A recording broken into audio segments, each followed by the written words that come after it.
تجھے سلام، بریلی تجھے سلام۔ حضرت آدم سے لے کر آج تک اور آج سے لے کر صبح قیامت تک برائیاں بھی آتی رہیں گی اور برائیوں کے مٹانے والے بھی آتے رہیں گے۔ اٹھاؤ تاریخ کہ جب نمرود کی نمرودیت کے سر اٹھایا تو پروردگار عالم نے اس کے سر کو کچلنے کے لیے حضرت ابراہیم علیہ السلام کو دنیا میں مبعوث فرمایا۔ آپ تشریف لائے اور آپ نے اس کے غرور کو چکنا چور کر دیا۔ پھر اس کے بعد جب فرعون کی فرعونیت نے سر اٹھایا تو اللہ نے اس کے غرور کو مٹی میں ملانے کے لیے حضرت موسیٰ علیہ السلام کو دنیا میں مبعوث فرمایا۔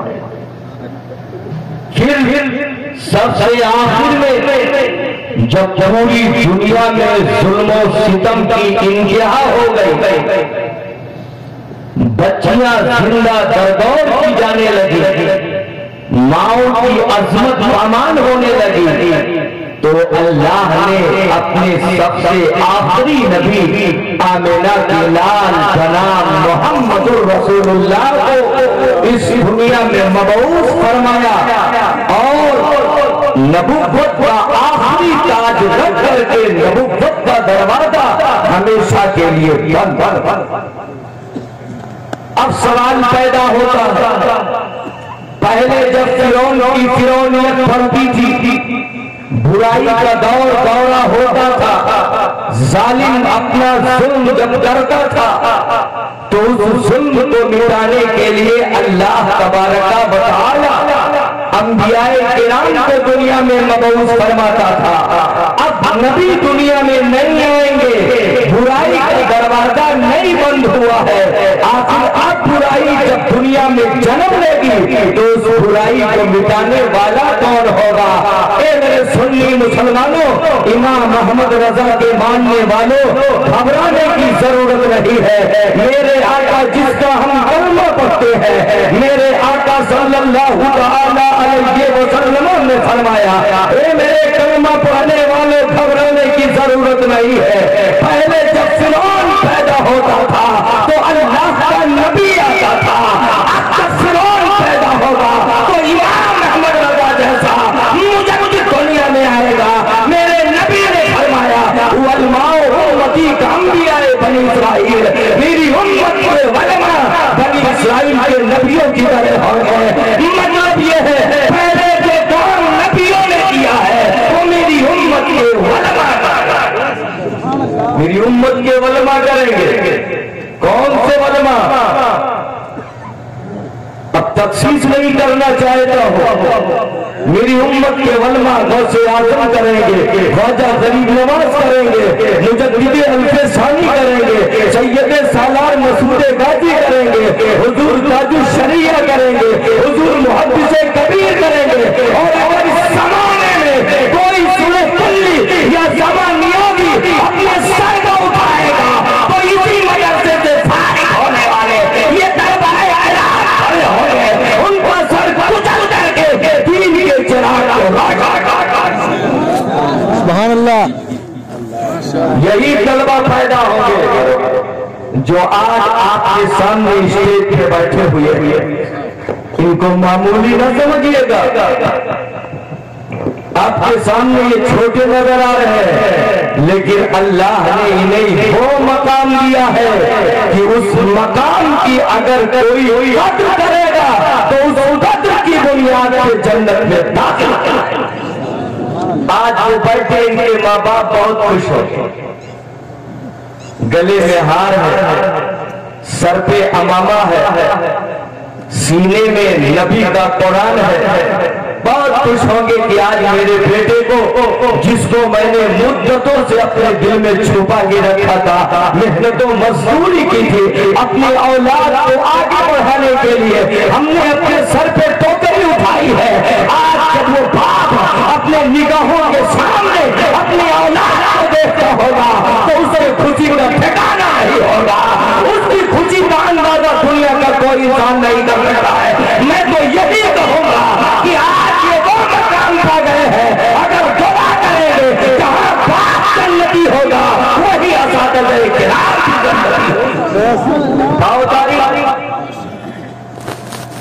اللہ نے ان کو کیوں نہ بڑا مقام دیا؟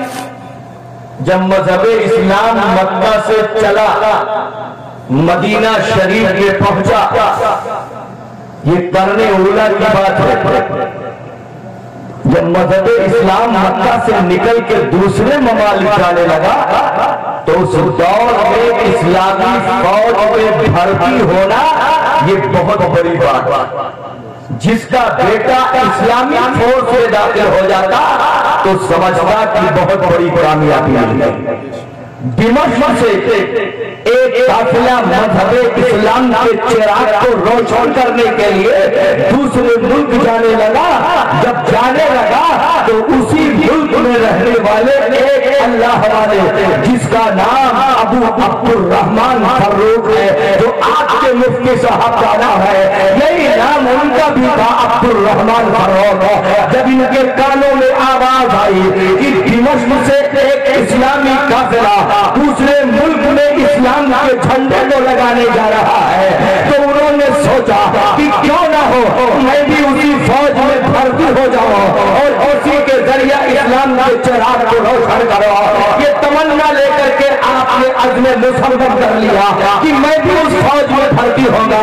اس ارادے سے جب نکلنا چاہا اپنے گھر سے تو اپنی بیوی کے پاس گئے اور اپنے شریک حیات سے کہا، محترمہ میں اسلام کے چراغ کو جلانے کے لیے دوسرے ملک جا رہا ہوں اور میں جانے کب آؤں گا تو آپ کی شریک حیات بڑی دیندار کی وفا چاہتی ہے، آج کانوینٹ میں پڑھنے والی نہیں تھی، وہ وفا شعار خاتون تھی جو اپنے شوہر کے زبان سے سنتی ہے کہ میرا سرکار دوسرے ملک میں اسلام کا جھنڈا لگانے جا رہا ہے، تو انہوں نے زبان سے اتنا جملہ نکل جاتا ہے، میرے سرکار یہ تو بتائیں واپس کب آئیں گے؟ حضرت عبد الرحمن فاروق نے کہا، میری بیوی یہ تو مجھے نہیں معلوم کہ میں پلٹ کر کے کب آؤں گا، 1 مہینہ 2 مہینہ 4 مہینہ بھی لگ سکتا ہے، 1 سال 2 سال 4 سال بھی لگ سکتا ہے، وہ بھی اگر زندگی بچی تو واپس آؤں گا، اور اگر زندگی نہ بچی اگر میں شہید ہو گیا تو وعدہ کرتا ہوں تجھ سے جنت الفردوس میں تجھ سے ملاقات کروں گا۔ جب یہ جملہ ان کے شوہر کے زبان سے نکلا، وفادار بیوی نے اپنے ہاتھ کو اپنے شوہر کے زبان پہ رکھ دیتی ہے اور کہتی ہے، اللہ تبارک و تعالیٰ آپ کی حفاظت فرمائے، آپ ایسی بات نہ کریں، آپ کی اللہ حفاظت فرمائے گا۔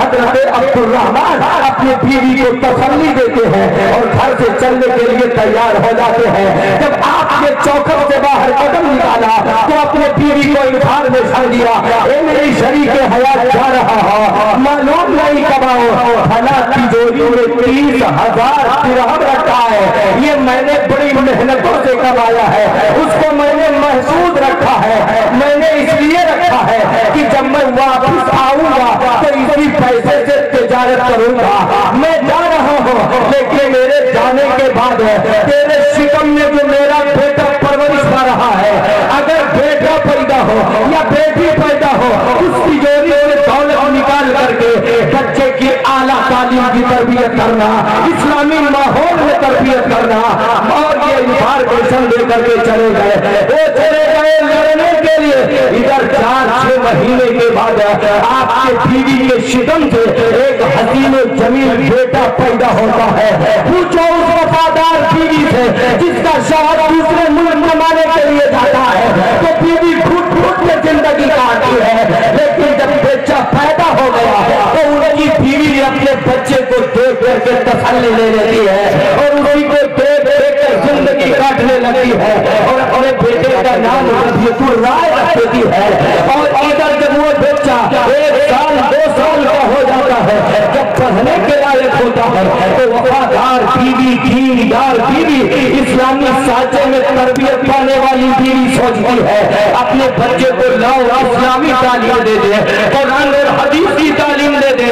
آج کل کے ان کنجوس مسلمانوں کی طرح نہیں، ناجائز دولت کما لیتے ہیں تو مکتب میں اپنے بچے کو بھیجنے میں توہین محسوس کرتے ہیں۔ 5 کلو کا بچہ 10 کلو کا بستہ لا کر کے سلطان پور کے کانوینٹ میں بھیجنے میں فخر کرتے ہیں، لیکن قربان جاؤ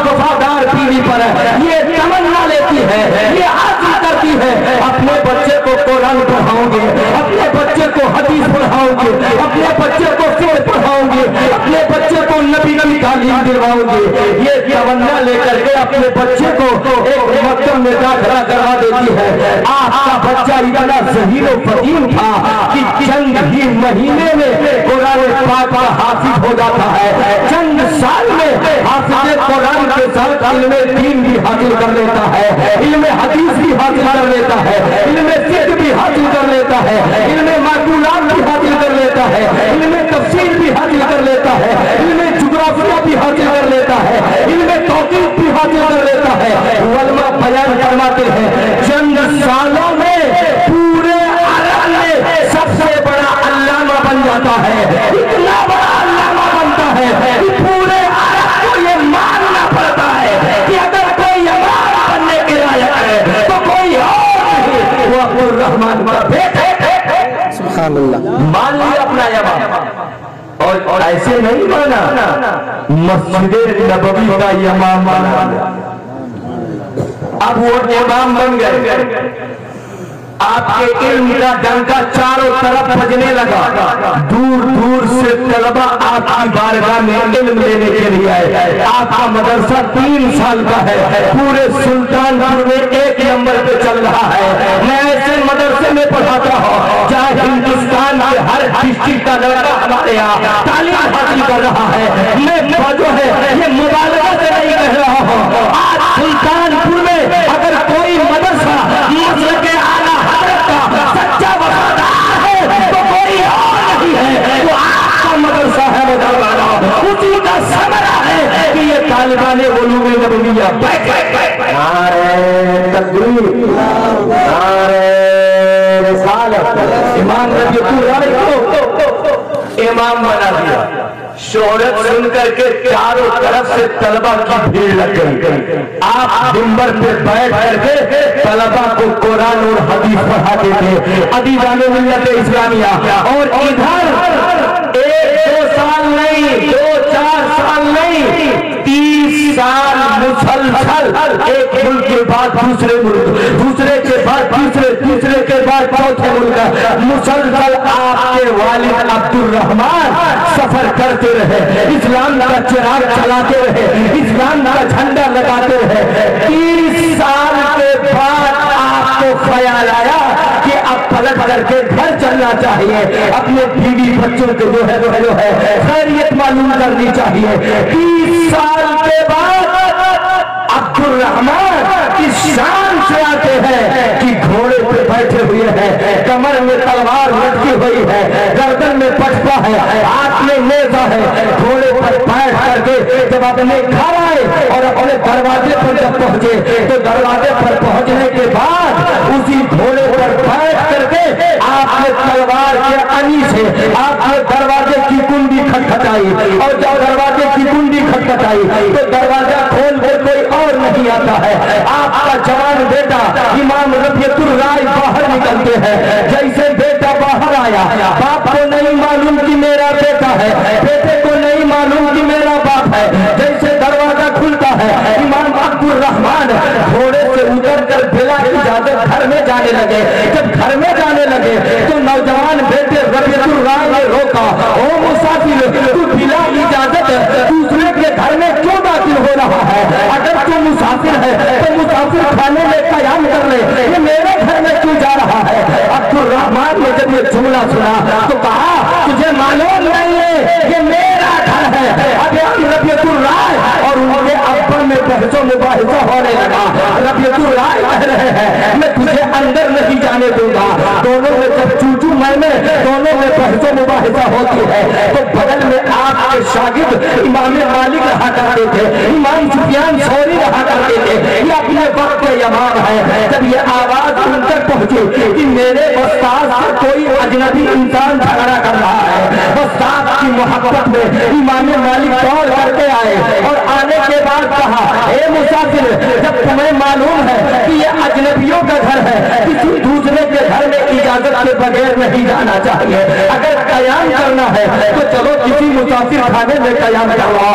جب یہ جملہ آپ نے سنا تو عبدالرحمان کی آنکھوں سے آنسو آ جاتے ہیں. آپ ٹھہر جاتے ہیں, ارشاد فرماتے ہیں, اے محلے والوں, تم لوگوں نے مجھے پہچاننے سے انکار کر دیا ہے.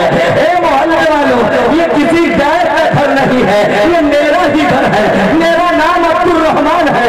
میں 30 سال پہلے نبی پاک کو چراغ کو جلانے کے لیے نکلا تھا, اسلام کو بچانے کے لیے نکلا تھا, اسلام کو پھیلانے کے لیے نکلا تھا, اسلام کا جھنڈا لگانے کے لیے نکلا تھا.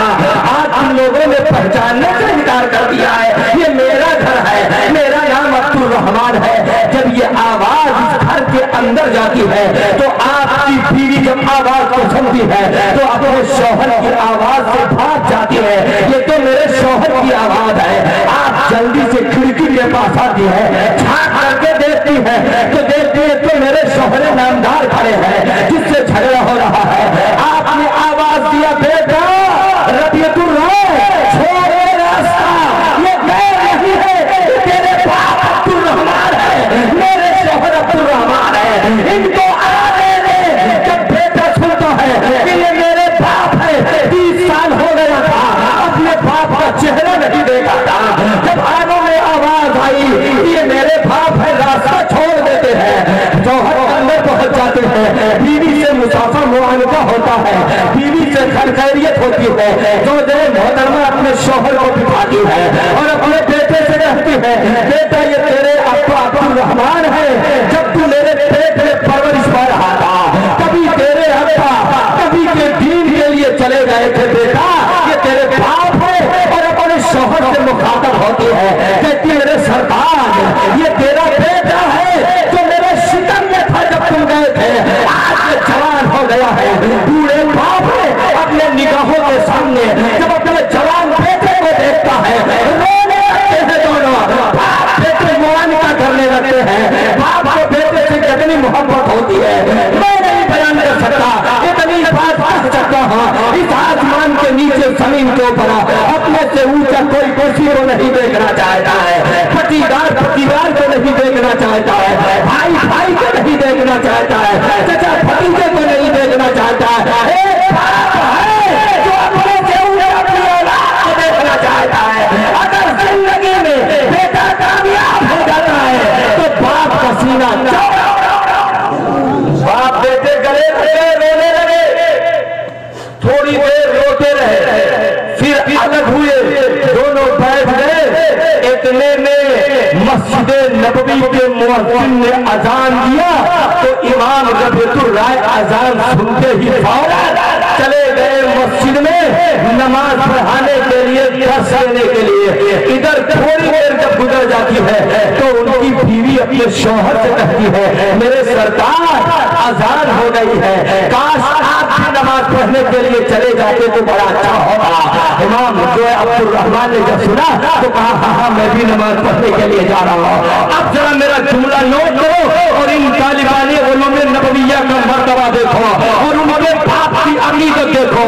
جب امام عبدالرحمان مسجد نبوی میں جاتے ہیں تو آپ کو اندر جگہ نہیں ملتی ہے, آپ کو صحن میں جگہ نہیں ملتی ہے, آپ کو صحن کے باہر جگہ نہیں ملتی ہے, آپ کو بہت دور جگہ ملی. امام ربیعت الرائے فرماتے ہیں, امام عبدالرحمان فرماتے ہیں, مجھے بہت دور جگہ ملی. میں نے دور ہی سے دیکھا کہ ایک نوجوان لڑکا ہے جس کے سر پہ امامہ ہے, امامہ سے چہرہ ڈھکا ہوا ہے, وہ منبر نبوی پر بیٹھا ہوا ہے, قرآن کا درس دے رہا ہے. پورے مسجد نبوی میں بڑے بڑے علماء سر جھکا کر کے اس نوجوان بیٹے کا درس لے رہے ہیں. میں نے دیکھا ایک نوجوان لڑکا پڑھا رہا ہے اور بوڑھے بوڑھے بیٹھ کر کے درس لے رہے ہیں. میں نے بغل والے سے پوچھا, اے انسان ذرا یہ بتا کہ وہ کون سا لڑکا پڑھا رہا ہے؟ تو اس نے تعجب سے کہا, اے انسان تو کہاں کا رہنے والا ہے؟ ارے تجھے اتنا بھی نہیں پتا وہ کون ہے؟ ارے وہ ربیعت الرائے ابن عبدالرحمان ہے, عبدالرحمان کا بیٹا ربیعت الرائے ہے. پورے عالم میں اس سے بڑا علامہ نہیں ہے, وہ ہمارا امام ہے. جب باپ نے یہ جملہ سنا تو باپ کی آنکھوں سے آنسو نکل آئے. باپ رونے لگتا ہے, باپ اپنے گھر آتا ہے,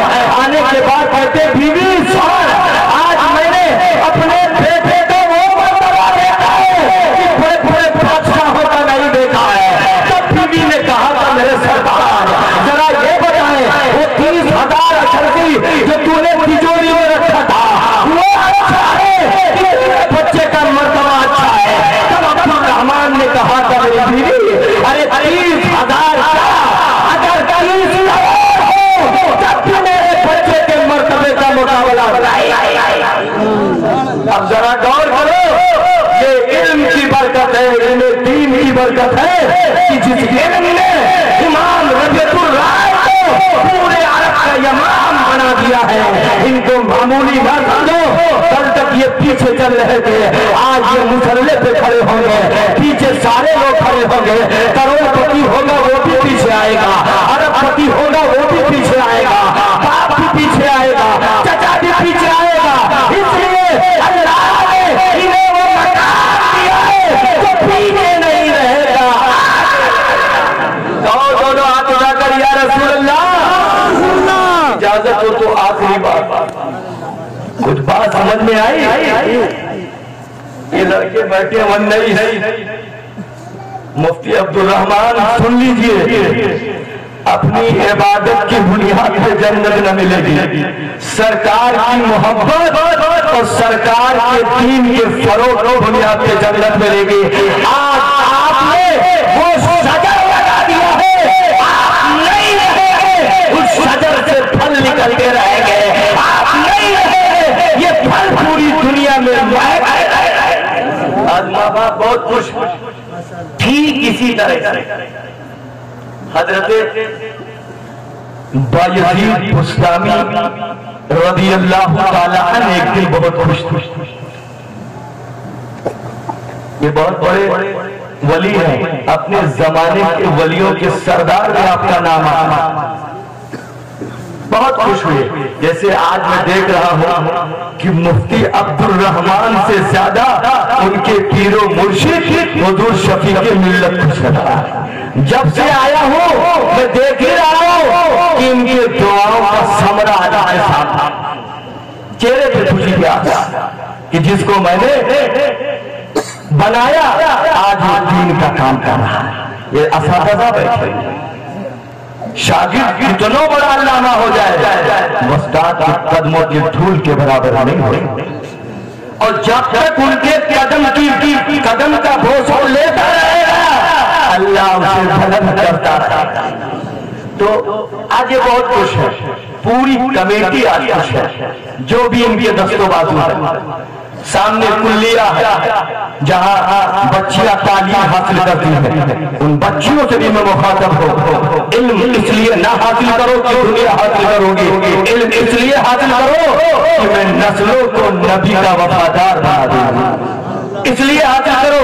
اور واقعی میں اگر ماں چاہے تو اپنے بچے کو امام محمد رضا کا عاشق بنا سکتی، چاہے بہت سے حضرت بایزید تو کہیں اور نہیں گئے۔ ارے آج کل کا یہ بھولا بھالا سنی مسلمان جب دبئی سے کما کر کے آتا ہے تو اپنے بیوی کو لے کر کے لکھنؤ امبیڈکر پارک میں چلا جاتا ہے، لیکن قربان جاؤ بایزید پر خوش ہوئے، آئے بوڑھی ماں لیٹی ہوئی تھی بستر پہ، آئے قدموں میں گر گئے، رونے لگے، قدم چوم لیا، عرض کیا ماں جس کو تو نے 9 مہینہ پیٹ میں رکھا، 2 سال تک تو نے جگر پلایا، آج اللہ نے اس بیٹے کو بہت بڑا مقام دیا۔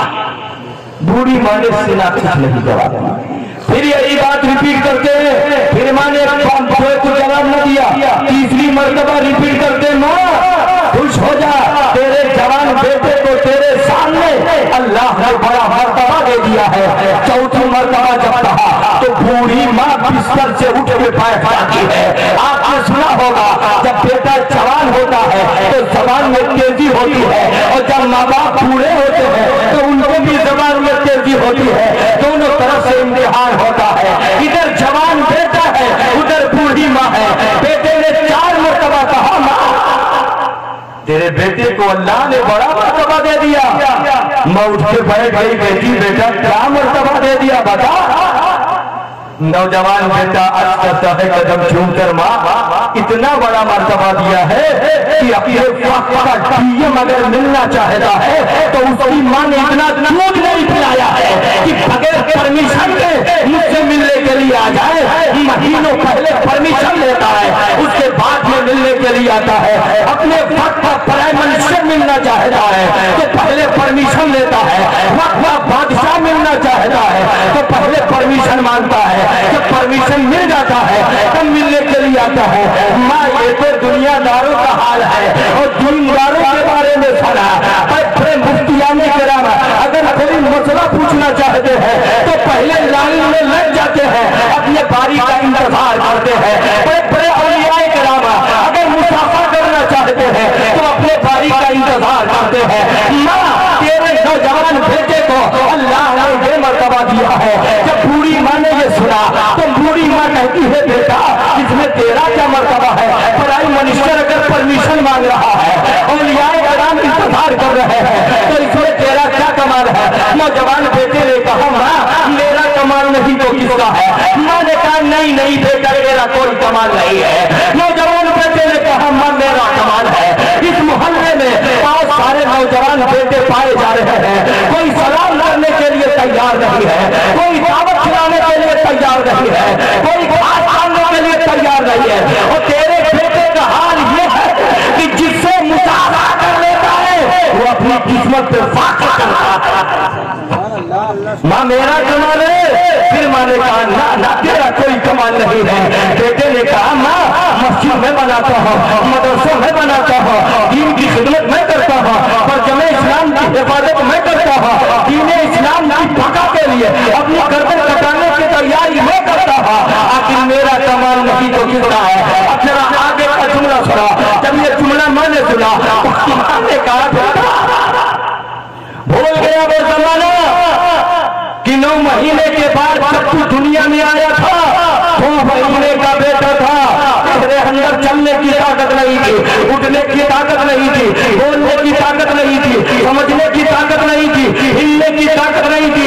اے میرے بیٹے تیری محبت میں جب پورا محلہ سو جاتا تھا 12 بجے رات میں اٹھتی تھی، وضو بناتی تھی، مصلی بچھاتی تھی، 2 رکعت نماز نفل کی نیت پاک کے کھڑی ہوتی تھی، تو سلام پھیرتی تھی، اپنے دونوں ہاتھوں کو رب کی بارگاہ میں اٹھاتی تھی، رو رو کر تیرے عزت کے لیے دعائیں کیا کرتی تھی۔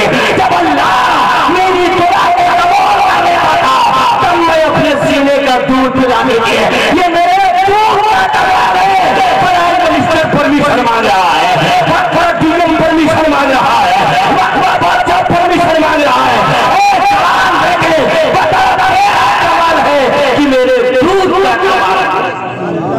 اے سلطان پور کے زندہ دل مسلمانوں آخری بات نوٹ کرو، اس سے ہمیں کیا نصیحت ملی؟ یہی نا کہ بیٹا عرش کی بلندی پہ کیوں نہ پہنچ جائے، سیٹ کیوں نہ ہو جائے، ارب پتی کیوں نہ ہو جائے، مفتی کیوں نہ ہو جائے، علامہ کیوں نہ ہو جائے، رئیس کیوں نہ ہو جائے، پی ایم کیوں نہ ہو جائے، ایس پی کیوں نہ ہو جائے۔ بیٹے کو یہ نہیں سمجھنا چاہیے کہ یہ مرتبہ اپنی محنت کے بنیاد پہ ملی، نہ اگر کوئی یہ کہتا ہے یہ محنت کے بنیاد پہ ملی ہے تو اس سے بڑا جھوٹا دنیا میں نہیں ہے۔ محنت کے بنیاد پہ نہیں ملتی ہے، یہ ماں باپ کی دعا کی بنیاد پہ ملتی ہے۔ 9 مہینے کے بعد جب بیٹا دنیا میں آتا ہے تو سلطان پور کے ڈگری کالج میں نہیں جاتا ہے، وہ لکھنؤ کی یونیورسٹی میں نہیں جاتا ہے، جیسے دنیا میں آتا ہے اس کی پہلی یونیورسٹی جو ہے وہ ماضی گود ہے، یہی اس کی آسپورٹ والی یونیورسٹی ہے، گویا ماضی گود یونیورسٹی ہے۔ جیسے ماں ہوگی ویسے تربیت پانے والا بچہ ہوگا، تربیت پانے والی بچی ہوگی۔ اگر وہی ماں جس کا بیٹا اس کی گود میں ہے اگر وہ نمازی ہے تو گود میں پڑھنے والا بچہ نمازی ہوگا، اگر وہی ماں دیندار ہے تو گود میں پڑھنے والا بچہ دیندار ہوگا، اگر وہی ماں نبی پاک سے محبت کرنے والی ہے تو گود میں پڑھنے والا بچہ نبی کا عاشق ہوگا، اگر وہی ماں غوث و خواجہ کی ماننے والی ہے تو گود میں پڑھنے والا بچہ بھی غوث و خواجہ کا ماننے والا ہوگا، اگر یہی ماں امام احمد رضا کی ماننے والی ہے تو اسی کا بچہ مطلب اعلیٰ حضرت کا وفادار ہوگا، اگر وہی ماں تاج الشریعہ سے محبت کرنے والی ہے تو گود میں پڑھنے والا بچہ تاج الشریعہ کا عاشق ہوگا۔ لیکن مجھے پہلے دے دیا جائے آج کل کی ہماری ماں نے ہماری بہنوں نے تربیت کا طریقہ بدل دیا ہے، جب سے کانوینٹ میں جانے لگی ہے، ڈگری کالج میں جانے لگی ہے، یونیورسٹیوں میں جانے لگی ہے، تب سے ہماری ماں نے تربیت کا طریقہ بدل دیا ہے، تربیت کا جھناٹا نکال دیا ہے۔ آج کل کی مائیں جب ان کا بیٹا رونے لگتا ہے تو ہاتھ میں ملٹی میڈیا موبائل آن کر کے دے دیتی ہے۔ اب وہ 2 سال کا بیٹا گانا سن سن کر کے رونا بند کر دیتا ہے۔ میں کہنا چاہتا ہوں اپنی ماں سے اور اپنے بھائیوں سے، وہ ملٹی میڈیا موبائل نہیں ہے، وہ جہنم میں جانے کی سرٹیفکیٹ ہے۔ ہماری ماں نے جب سے پینٹ پہننا شروع کیا ہے، بال کٹوانا شروع کیا ہے، اجنبی مردوں سے باتیں کرنا شروع کی ہے، شریعت کی بغاوت کرنا شروع کیا ہے، تبھی سے تو رزلٹ غلط آؤٹ ہونے لگا ہے۔ کسی کا بچہ ڈائریکٹر بن رہا ہے، کسی کا بچہ وہابی بن رہا ہے، کسی کا بچہ دیوبندی بن رہا ہے، کسی کا بچہ شمع نیازی بن رہا ہے، کسی کا بچہ مسلک کا باغی بن رہا ہے، کسی کا بچہ اعلیٰ حضرت کا باغی بن رہا ہے۔ میں ڈنڈے کے چوٹ پہ کہہ رہا ہوں، ان علماء کو گواہ بنا کے کہہ رہا ہوں، ہماری ماں سدھر جائے، ہمارا باپ اگر سدھر جائے، ایک ہاتھ میں قرآن دوسری ہاتھ میں نبی کی شریعت، کسی کو پڑھ کر کے اگر بچے کی تربیت کرنا شروع کرے تو وہ دن دور نہیں، روزے پاک نہیں پیدا ہوگے لیکن ان کا غلام پیدا ہو جائے گا۔ خواجہ غریب نواز نہیں پیدا ہوگے لیکن ان کا غلام پیدا ہو جائے گا۔ امام احمد رضا نہیں آئیں گے لیکن ان کا غلام آ جائے گا۔ باجو شریعہ نہیں آئیں گے لیکن ان کا غلام آ جائے گا۔ اگر غلام ہو گیا جنتی ہوگا، دعا کرے گا تو محلہ جنتی ہوگا۔ اس لیے اب یہ بچے کو دینی تعلیم کے لیے بھیجو۔ یہ جو مدرسہ ہے نوریہ طیبۃ البنات، یہ دینی یونیورسٹی ہے، لکھنؤ والا دنیاوی یونیورسٹی ہے، یہ دینی یونیورسٹی ہے۔ اس میں اگر آپ کی بچی 2 سال اگر 2 سال اگر پہلے تو یقین ہے پوری زندگی وہ مسلک اعلیٰ حضرت کے لیے گردن کٹانے کے لیے تیار ہے۔ اور 2 سال جب پڑھ کے جائے گی تو اپنے بچے کی وہ تربیت کرے گی کہ جب وہ بچہ جوانی کی تحلیل میں قدم رکھے گا یا اس کے شکم سے جو بچی جنم لے گی، جب وہ 2 سال یا 10 سال یا 20 سال کی ہوگی، جب جوانی کی تحلیل کے حصے پڑھ کر کے قدم رکھے گی اور اسے پتا چلے گا کہ ہندوستان کے پیمان نیتا ہمارے نبی کے قرآن پر انگلی اٹھا رہے ہیں، ہمارے برقعے پر انگلی اٹھائی جا رہی ہے، تو اسی مدرسے سے پڑھنے والی بچی اپنے 4 دیواری کے اندر سے اعلان کرے گی، اے پیمان نیتاؤں سنو، اگر میرے قرآن پر انگلی اٹھاؤ گے تمہاری انگلیاں توڑ دی جائیں گی، اگر میرے نکات کی طرف انگلی اٹھاؤ گے تمہاری انگلیوں کو توڑ دی جائے گی۔